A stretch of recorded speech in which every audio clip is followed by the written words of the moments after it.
do what you enjoy only, not because you want to do it, but because it's going to make your life a lot better, and not because you have to do it because you have to pay the bills. Okay. So I eliminated some of those stressors in my life and only did what I really enjoyed doing, no matter what it was. This is Biz Ninja Entrepreneur Radio with your host, Tyler Jorgensen. Welcome out to Biz Ninja Entrepreneur Radio. I'm your host, Tyler Jorgensen, and today we have a special guest, Dr. Len Tau, the reviews doctor.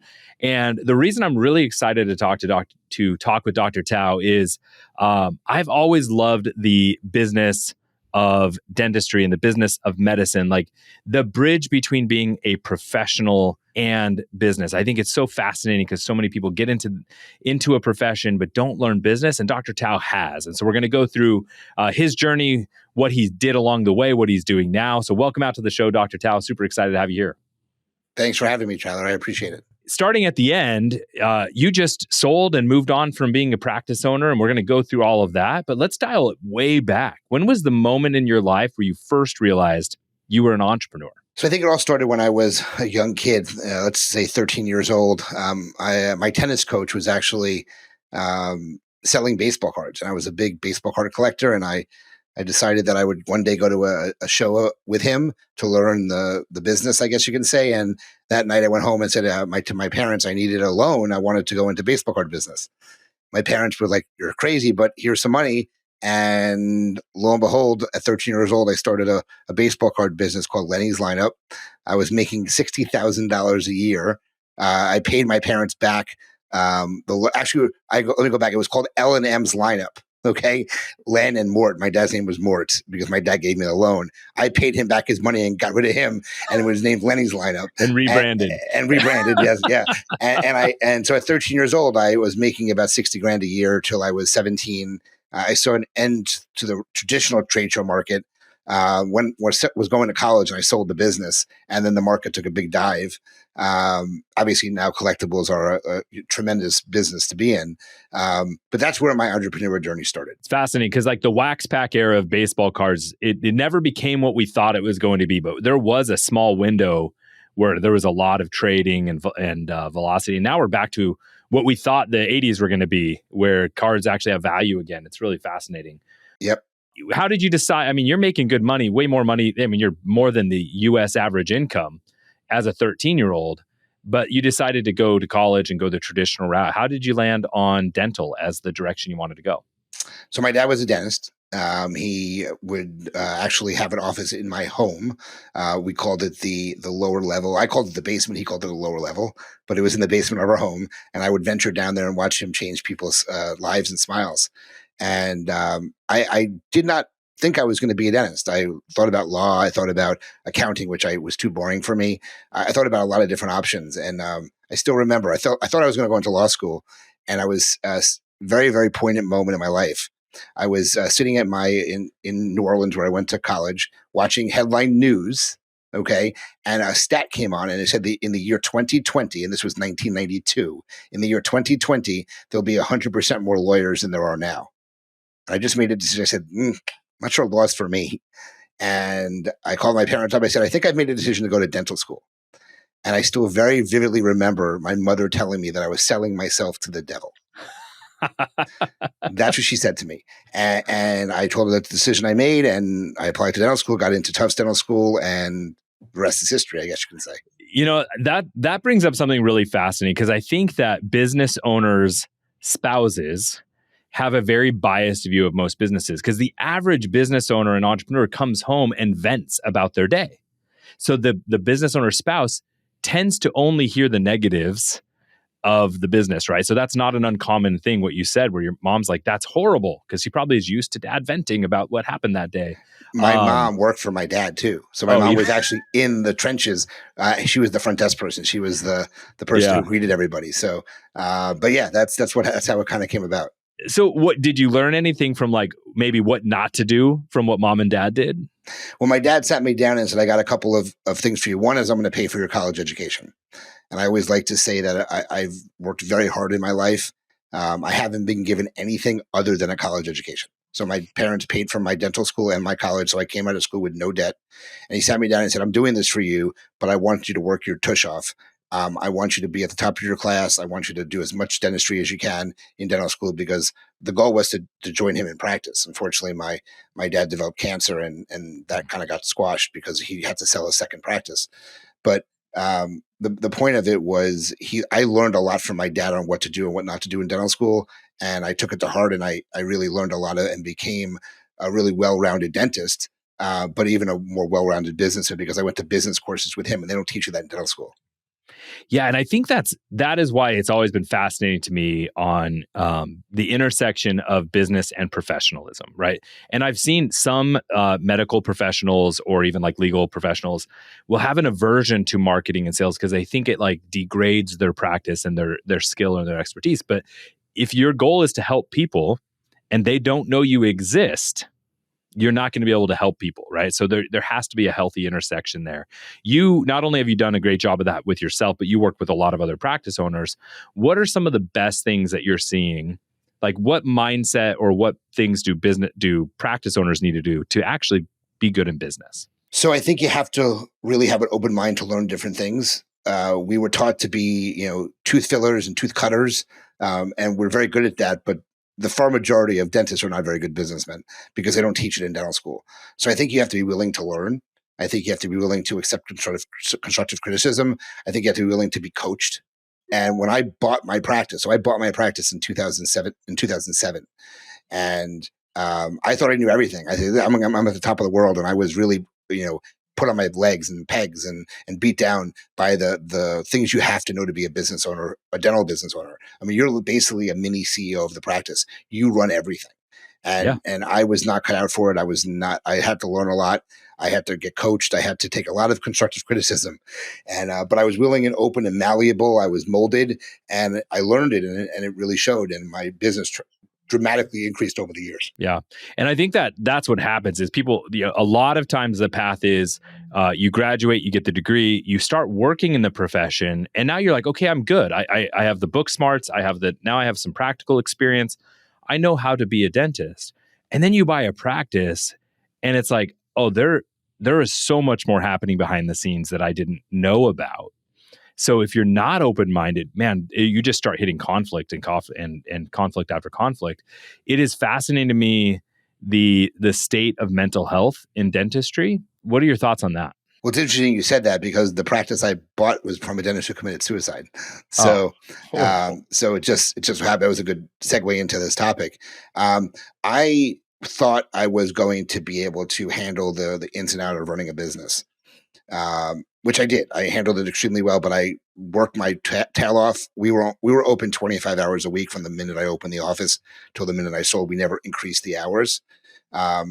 And I spent, so it was 25 hours a week clinically, but I probably spent close to 30 to 40 hours a week running the business side. And I learned what stresses would trigger me to get stressed and what other things. So I learned how to handle the stress really well. But I worked really, really hard the first few years, and I boomed my business up. I learned how to market. I learned about online reviews. That's where I'm in the position I am now. But I built the practice of my life or my dreams, but I wasn't living the life of my dreams. So I had to learn to manage the stress a certain way, or because I was going to burn out. So I found other avenues in life. So I learned that I love speaking and educating dentists on the marketing that I learned. Obviously, I'm in the review space. So I've been helping dentists with the reviews for the last 8 years, almost 9 years now. And so I found other avenues or other passions to make sure I had other things to do, because I didn't want to be that 75 or 80-year-old dentist who is still working in the practice. I made a promise to myself that I wouldn't be that person. And I mean, the average practice owner makes a very good living, right? And so it's fascinating when people think, well, why are you stressed? I mean, you're in dentistry. You're not an ER doctor, right? You're working most of them 3 days a week, and then there's no empathy. Why are you even stressed, right? So what do you think, is there like a root cause of why so many dentists are struggling with this, and what should we do about it? Well, look, we're treating patients. We're doing the dentistry. Dentistry is not the easiest thing in the world. It's difficult to work in some patients' mouth in the position we're in. But you also have the pain in the butt patients. You have the team members who are want, and they don't understand the overhead a practice has. Look, we're talking about entrepreneurship.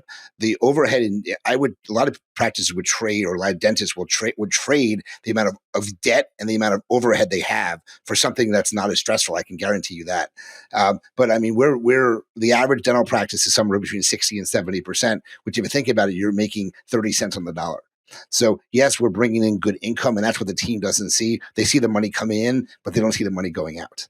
So I think that has a lot to do with it. And it's interesting to see over the years how the mental health has become such a big topic in the dental industry, and how there's so many speakers now who speak out about mental health because they literally walked away from dentistry and decided that this wasn't for them anymore. It's interesting because it's hard to be surrounded by things all day and not be impacted by it. And I don't know a lot of people who are like, I'm really excited to go to the dentist today, right? Most people go to the dentist in a state of agitation, anxiety, nervousness, neglect. And so that's the energy that's brought in every single day to every patient. Like, you almost have to convince them to take care of themselves. And so, I mean, that's hard. If you're not actively working on it and protecting yourself from it and finding those other outlets outside of the office, it's got to be really easy for that to just pile up over in a short time frame where all of a sudden you're carrying all that. So it's funny you say that, and look, I'm the king of reviews, but I've got a number of bad reviews. I mean, I always like to say I have about 2,000 positives, but about 90 something negatives. And most of them are because of my mouth. I'm a New Yorker practicing in Philadelphia, and my mouth has certainly gotten into me to trouble because I lash out at patients, because I would have patients come in and say, I hate coming to see you. I'm ready to say, well, I hate seeing you as well. I mean, but I hear that all the time. So I think that you have to be able to handle some of the things that are thrown at you and are coming to you very quickly. People are on the phone yelling at you. You've got doctors trying to get a hold of you. You got patients complaining about certain things. You got the team complaining about things. All day long, you're getting these things bombarded at you, and you have to learn how to deal with it. That's really what it comes down to. Well, and that's the thing. If you're in business, you're going to have negative reviews. You're going to have negative experiences. How important is it though that you don't make that your identity, right? And isn't it fascinating? 2,000 positive, 90 negative. There are some dentists and some people, just business owners, if they saw 90 negative reviews, they wouldn't be able to sleep for a month. Right. But it's like, well, you also have 2,000 positive. Like, what are you going to focus on? But I do think that that's something that the average dentist is coming out of school unprepared for, is that there is going to be negative experiences, and you have to have thick skin about that. I always like to say that a perfect business isn't perfect. The feedback that they get may not be perfect, but it's how they respond to the feedback is really they should be perfect in doing it. And there's no perfect business. Nobody can. If you go to a restaurant, you're never going to have every meal be perfect. So you have to expect to get some negative reviews. Patients leave our practices all the time. We have to expect to get negative reviews. And I always like to say to dentists, if you haven't got a negative review yet, you haven't been a dentist long enough, because it's going to happen at some point. So let's go into reviews in general. Like, how important is it that business owners take their reviews seriously? As a whole, not just dentists. I think, look, we are a reputation society. Everything we do as a consumer revolves around reviews. If you think about it, when you go to Amazon, you don't buy a 1-star product, you buy a 5-star Editor's Choice Award product. When you go to a movie, you don't pick a movie that sucks, you pick a well-rounded movie most of the time that has thumbs up or whatever from Siskel and Ebert. When you go to when you go look for a dentist or a doctor or a restaurant, you don't pick a poorly rated business. Everything we do revolves around our reputation, and that's what you have to understand. You personally, as the business owner, may not understand that, but I guarantee your patients or your clients, your customers are looking online, and you have to understand that. This is the society we live in. So reviews have become an important part, but also become an important part for ranking. So if you want to be found, you have to have a significant number of reviews to stand out from the competition. Absolutely. So you have, you're the author of a book called Raving Patients and the host of Raving Patients podcast. What does it mean for a business to create raving customers, or for a practice to create raving patients? So what I like to say is you want to create these customers, patients, clients, whatever you want to call them, who are happy and willing and able to talk about you online, and you want to take that positive feedback and market it to bring in more new business. Look, I don't think there's any business in the United States that doesn't want more business or new business. That's how you continue to grow and make more money. The only way that's going to happen is if you continue to put yourself out there in a way that people find you and that you look good in front of the people who are looking for you. So if you have a bad reputation, and I just spoke to a dental practice, they've been in practice for 30 years. They have 27 reviews in 30 years, and they have less than 2 stars. Less than 2 stars. Now, you're never going to know, and I always like to say this, you're never going to know who doesn't come to your business, whether you're a restaurant or a doctor or a lawyer or whatever it is. They don't tell you that, hey, I'm not coming because you suck online. They just don't come in. They don't come into the business. That's what you have to understand. So that's why you always have to put forth your best stuff in front of the people who are looking for you. Man, that's huge. I think the power of showing up, right? And so we talk about it all the time in marketing that, you have people that are looking for you, and the first issue is they can't find you. And the next thing is maybe they found you, but you're ugly online, right? You don't have good reviews. You're not managing your profiles. Your stuff's outdated. All these things that don't necessarily take a ton of work, but you do have to handle it. You do have to process it. Now you've gone through the whole process now where you came out of college, you started as associate, you bought a practice, you grew it, you sold it, you're doing all these amazing other things now. What, along that path, what was a major challenge that you faced and how'd you overcome it? Well, I think the biggest challenge was just finding time to do everything that I was doing. And I say that in a good way, in a bad way. I overwhelmed my schedule. I loved being busy. So yes, I was somewhat stressed being a business owner, and I learned how to cope with that. But I did that by speaking. So I was traveling, in 2017, 18, and pre-COVID, I was traveling 40 weeks out of the year to speak all over the country. Go to seminars, go to trade shows to tout my product that I wanted all these businesses to use.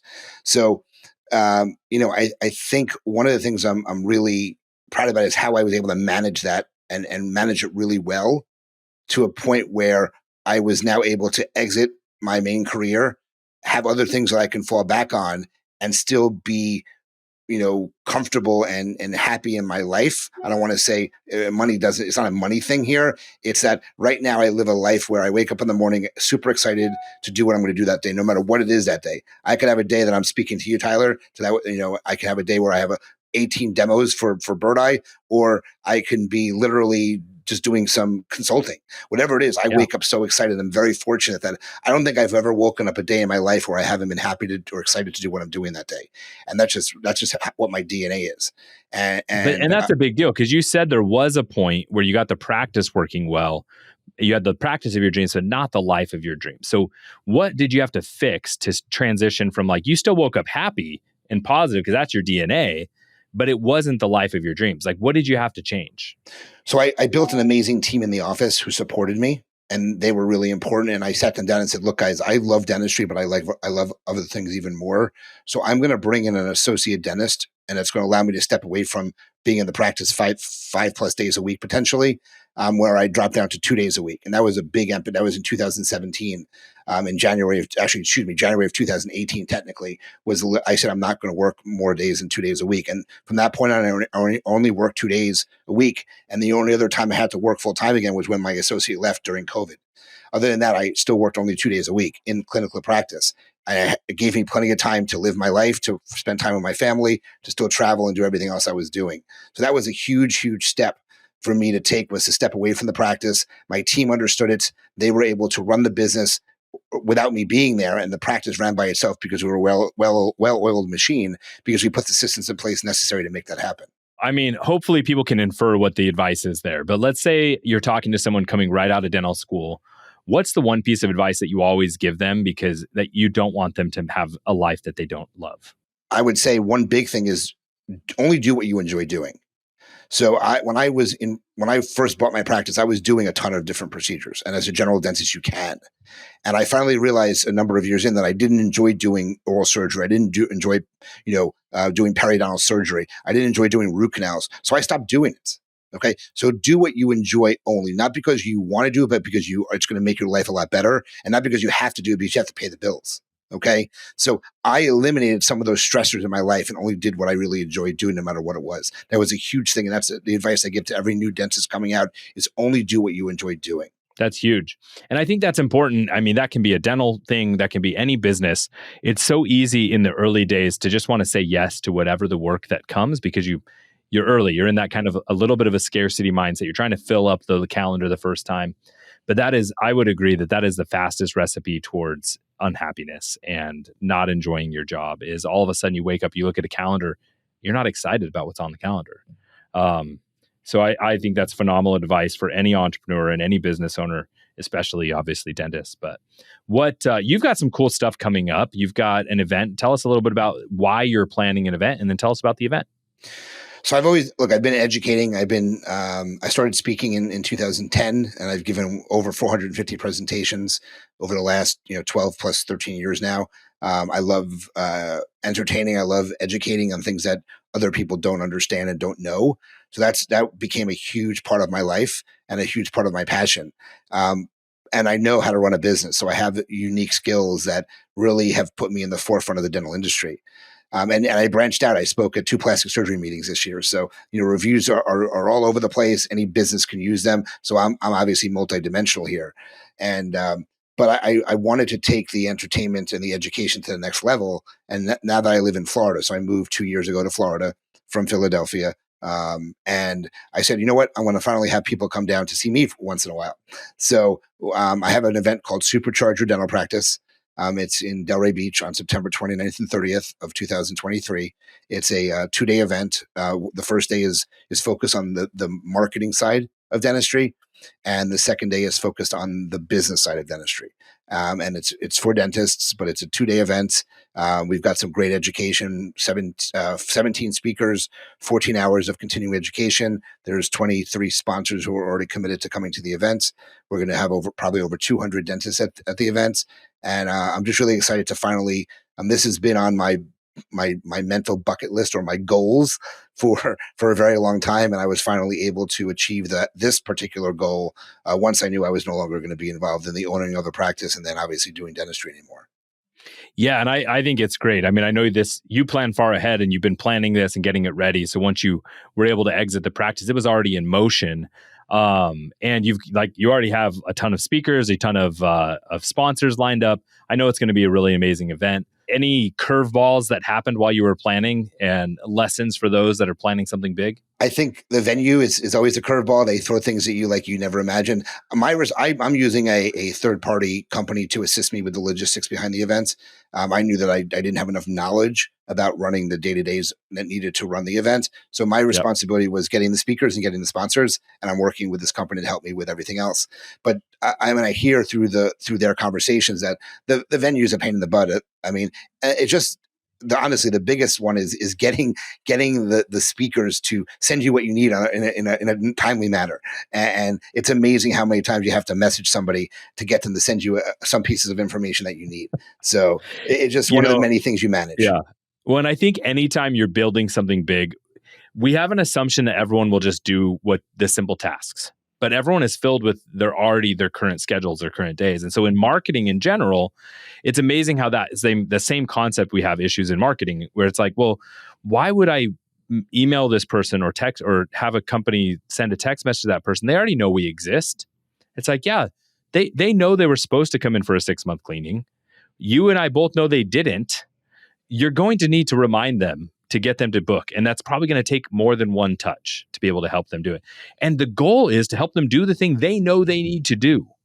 And so it's funny where some business owners will take that as, well, I only want to work with people who are going to show up on their own. I'm like, okay, but really the goal of marketing and sales is to help people to do the thing that is already best for them. But either they don't know about it, they've forgotten about it, some obstacles came up, whatever it is. And so I've always taken the ethical approach to marketing is to help people make the decision they should be making already, right? And so I see you do that in your marketing, and your goal is just to help people do best practices in their practice. It's not like it's something that nobody else has ever heard. So when you're consulting, I know one of the things you do is consult other practices. What's a common issue that you address and help people overcome? So, I mean, there's many things I consult about. Obviously, we deal with marketing, we deal with online reviews, dealing with third-party financing. I speak to a lot of practices about. I think it's just changing the mentality that the dentist has to understand that there is so much more they can potentially do in the practice, because a lot of times they're stuck. They aren't growing and they need revenue growth. And because I was such a successful business owner and did really well in the practice, I have these firsthand experiences. I just need them to open the box, as I like to say, be an outside the box thinker, open the box, let me in, and just listen to successful stories. And you may not, I give so many different pearls when I do education. If you take at least one or two of the pearls I give you, you're going to see a significant improvement just from taking those pearls. Yeah. Now, you brought up just a minute ago, that the event was part of your bucket list or big goal. And I'm a big believer that business is part of life, but life should also have a lot of parts of it that aren't about business. What is one item on your personal bucket list that you're going to accomplish in the next 12 months? In the next 12 months. So that's a tough one in 12 months. I have a lot of goals I've been fortunate enough to achieve already at 49 years old. I had a list that I made at 10 years old, and I achieved all of those by the time I was 49. One of the things I will tell you that I want to do is I'm a big, huge tennis fan. I love playing tennis, but I love seeing tennis. So we've been to US Open. My wife and I went to Wimbledon. So we're putting on our bucket list to either go to the Australian Open or the French Open, the other two majors. I'm hoping it may be this year, but definitely within the next couple of years, that's definitely on my bucket list to go to. That's a great one. And I love seeing people like that. If you enjoy something, setting a big thing about it. Like, if you love football, going to the Super Bowl, right? That kind of stuff. I just love those kind of events and milestones and goals. And I know you're a very goal-driven person, so I'm excited to see those pictures pop up online when you actually do it. I hope and encourage everybody to go check out Dr. Len Tau on Instagram at Dr. Len Tau on your website, and also check out Supercharge Your Dental Practice, because that's going to be an amazing event. Dr. Tau, thank you so much for coming out on the show. And to all my biz ninjas, wherever you're watching, listening, streaming, it's your turn to go out and do something.